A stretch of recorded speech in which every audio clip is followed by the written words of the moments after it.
All right. Good morning. Good morning. Good morning, everyone. Happy Monday morning. It's fall. Tricia and I are both in sweaters. I have like this cool, no, these are kind of sheer. You can't really see it. Maybe you can see it when I stick it up like that. But But anyway, I'm really excited about this conversation that we're having this morning because we're getting toward the end of the year. And I know when we start getting into the holidays, everyone starts thinking about 2022, right? Everyone's kind of focused on 2022, what's going to happen in 2022. We're business planning already, but are you thinking about the habits and what didn't go right this year, or things that you're tolerating or that are getting in your way?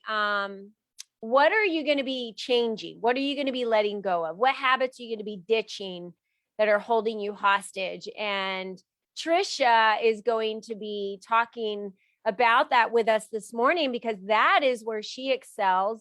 That's where she has her creative genius. So Tricia Parido, welcome to the show this morning for our Member Monday Spotlight. I'm starting the week with you. It was so fun. We really should do it more often. But anyway, I love starting the week with you too. I get up and I do early calls in the morning, and I start my calls with some of my private clients, and we do every Monday morning where we get all jazzed up and ready for the week and talk about our wins. So maybe we should talk about those today. What are some wins that you see your clients and people are achieving? Because I know this, Tricia, many of us, the reason why social media is so powerful is because we look at what other people are doing in their wins and things they've accomplished, right? If people have lost weight or, have changed their life or started a business or whatever it is, we're watching other people. And I know women need to watch other women move mountains before they will attempt to move them on their own.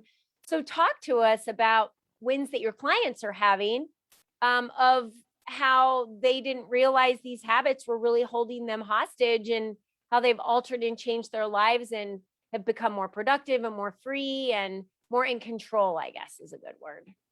wow, that was a lot. And we could probably do like, a full hour and a half on that. And that's not to say, oh, pat myself on the back. It's truly a laundry list of things. And so if I put it into one nice neat little package, my clients are definitely, their outcomes are the emotional intelligence, which allows them to not seek peace, joy, comfort, relief, value, validity, worthiness from something outside of them. So they're really becoming or finding that capability of operating from what clinically we refer to as an internal locus of control, which, again, just means they're not being held hostage by things. And such as, the 6 a.m. spin class doesn't mean it goes away, but it doesn't rule their world. The impulsive shopping that is creating issues in their relationships, that is finding new balance. And the relationship with things like food and alcohol, that is really transcending to heights that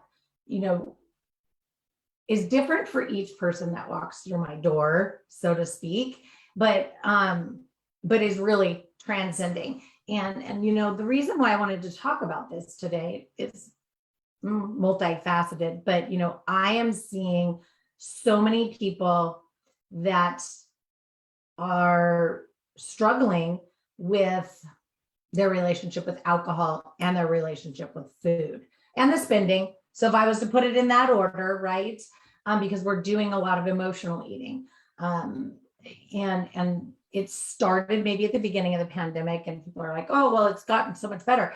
But really, for those people that it's an issue for, it's not. And so there's a higher level of people that are now at a dependency level that is creating a space, well, for alcohol, where we need to do medical intervention, right? We need to make sure that, we're not having, dangerous withdrawal. And with the sugar and the food and things like that, also now we're having, health issues. And I was reading the stats and the rates and all of that. I'm not going to try going into that in a 15-minute, good morning, let's start our week out great. Plus, it's just not very motivating, but it is staggering to see what's happening with home drinking and dietary practices. Like, it's just staggering. And I'm getting that influx of folks right now that we're having to create bigger plans than maybe were necessary. So, I see this every year. And every year I keep trying to make it different and better for everybody. But that is, it's the holidays. So next year, I'm going to quit drinking. I'm going to go on this diet and exercise regimen. And it's why next year, right? Why next year? Why not start next year out already in a healthy plan where we're conditioning it as a new way of being, and we're going towards growth, because a veil doesn't raise just because it turns to be January 1. Right? Yeah. And so we waste our first quarter trying to do all these drastic things, and then we end up feeling punished, restricted, right? And then that's not a good way. And then we spend the next quarter trying to fix it. It's insane.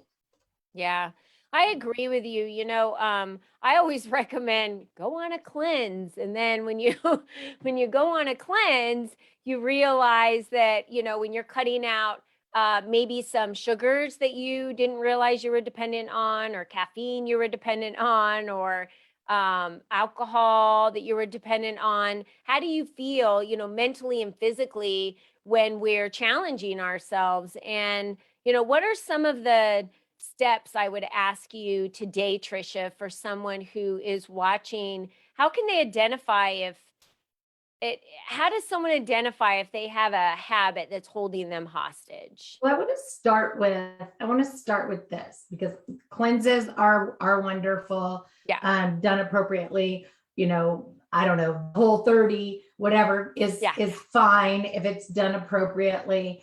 But my biggest recommendation is this, again, not a shameless plug, but you got to figure out what the attachment is, because I hear people, I'm doing the Whole30 again, or I'm doing another cleanse. If you do a cleanse and then you figure out, all of the emotional things, plus learn how to listen to your body and what works well. Again, this goes right back to what I'm saying is let's deplete ourselves of the things that aren't serving us, that aren't working well. There's no evidence to say that there's anything that I can do to improve it.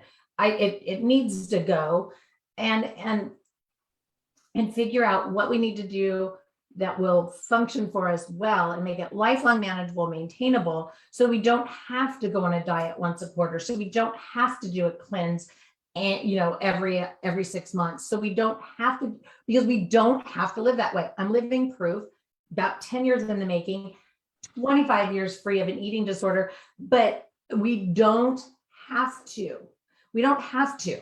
It's okay to need to, right. to do that, to get the jump start, but you got to figure out why you need the jump start to begin with. Why do you need to cleanse? We have to figure it out. And so if you're not willing to sit and do the work to say, let's do a whole health survey. If you need one, let me know. I've got one, right? Let's do a whole health survey. Let's do some analyzing. Let's look at what the emotional pieces are, right? And then let's look at what are we attached to? What are we holding on to? What are we carrying around with us? Or what are we anyway? And let's get in a place where we're really able to listen to our own body. Everybody needs a different level of fuel. Everybody needs a different level of sleep. Everybody needs a different level of exercise. Everybody is a unique individual amoeba, right? Like, and you need to learn how to live for you and not compare yourself to what fad, whatever somebody else is doing. And, oh, they lost 30 pounds, so I'm going to do that. Doesn't No, work. Yeah, your not relationship with food has to change completely. Yeah. absolutely. I lost 30 pounds. So I went from anorexia to, anyway. And again, the emotional attachment, right? And I literally bounce around maybe 3 pounds. That's it, consistently for 9 years, and not a diet, not one diet, Yeah. not one. I changed my relationship with food. I changed its purpose in my life. And it's all a cognitive thing that we have to do. So it's the same with alcohol, same with cigarettes. It's the same with shopping, right? You sit down. Working out. I need this suit. It's going to make me feel so much more confident. No, buy the suit because it looks great on you, but not because it makes you feel some other way. Like I get up and I put on whatever's going to feel good for me that day. And it's not based on what the trends are. Like I have stuff from 20 years ago. No, I'm just kidding. But yeah, well, 20 years ago. Yeah, no, 20 years ago, I was anyway. So, but you get what I'm saying, right? Yeah. Like we have to. And so, but I talk to people all the time. They're like, okay, I'm going to, doing this cleanse. And then they start to feel better. But then, next quarter, they're reaching for something else. They're reaching for some other way outside of themselves. And so they're not learning that add, edit, delete, make it your own, fit it into you, your life, your physical body, your emotional body, your cognitive functioning, and the way that your body works. You can't take somebody else's method or modality and put your life into it. You have to figure out how to make it work for you, lifelong, manageable, maintainable. Yeah. And I believe that there are women out there today that don't even know that they've got some habits that are holding them hostage, or they're just kind of in denial of it because, although that's not a problem for me. So I do recommend that everyone takes the survey that you talked about, that you have something that identifies. Don't you guys love surveys? Because it identifies for you. That's why I do them. It identifies for me, what are the areas that I feel really confident in, strong in, that things are going really well in my life, and what are the areas I need to work on? No matter what, we have areas of our lives that we're going to have to work on regularly. We have areas of our life that we're going, because we're going to be really good and strong in another, and we've got that one down, and we feel very confident and free and in control. And then there's other areas of our lives that might lack in that area, and somehow we're being held hostage to it. And it could come up overnight. It could, mound over years.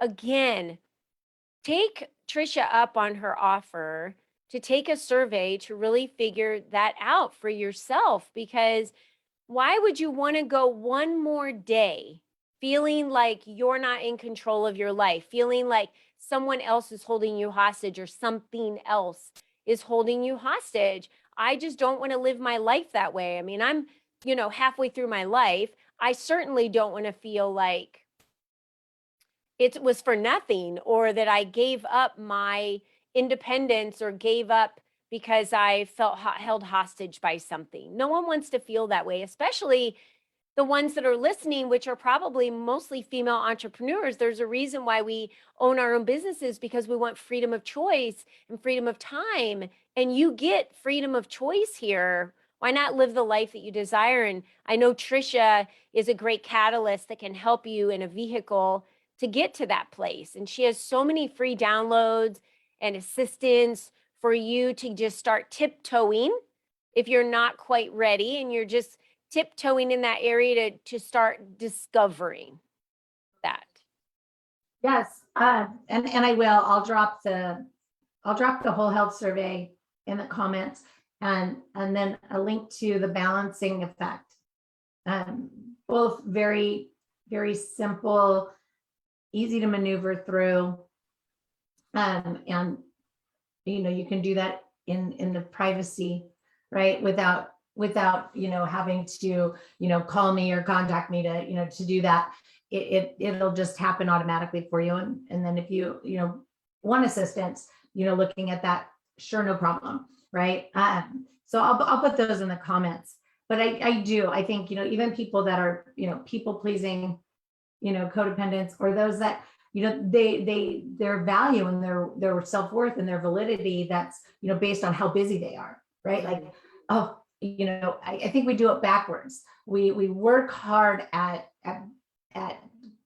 creating this image of a life that we think others are going to see as successful or strong, or whatever it is. We're always so worried about that assessment first, instead of, how do I want to see me? How do I want to see myself experiencing living? How do I want to lead by that example, so that others are receiving me in the light that I desire? And that is the crux of a lot of things that we do, because again, you don't realize that your spin class or your shopping habits or your whatever are truly dictating your life. And so it's almost in the reverse, right? Like, I enjoy, getting this exercise and this, that, and it doesn't matter what time of day it happens, as long as it does. And I can be bendable, flexible, pliable, right? Which, if you're on my site and you're searching around, strengthening your resilience, life unfolding is a really good one for that too. Anyway, but you want to be able to be flexible and pliable in life, so that you can show up the way you want to show up. You're only stressed if you tell yourself you're stressed. You're only overbooked if you tell yourself you're overbooked. You're only being pulled in a bunch of different directions. You're only unheard, undervalued, and dismissed if that's what you tell yourself. Agreed.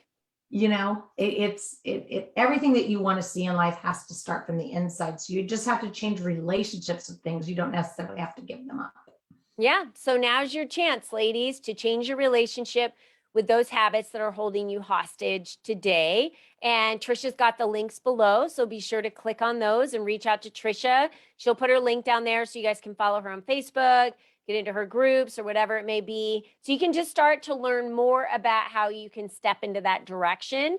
Because again, I realize that might be baby steps that you take in that direction, but at least they're steps in the right direction. So as you know, on Monday mornings, we're always bringing you so many different ways for you to be able to increase the beautiful aspects of your life, your health, your business. And thank you again, Tricia Parido, for being with us this morning and sharing your wisdom in our Member Monday Spotlight. Ladies, have a wonderful week, and we will see you soon. Bye-bye now. See you all.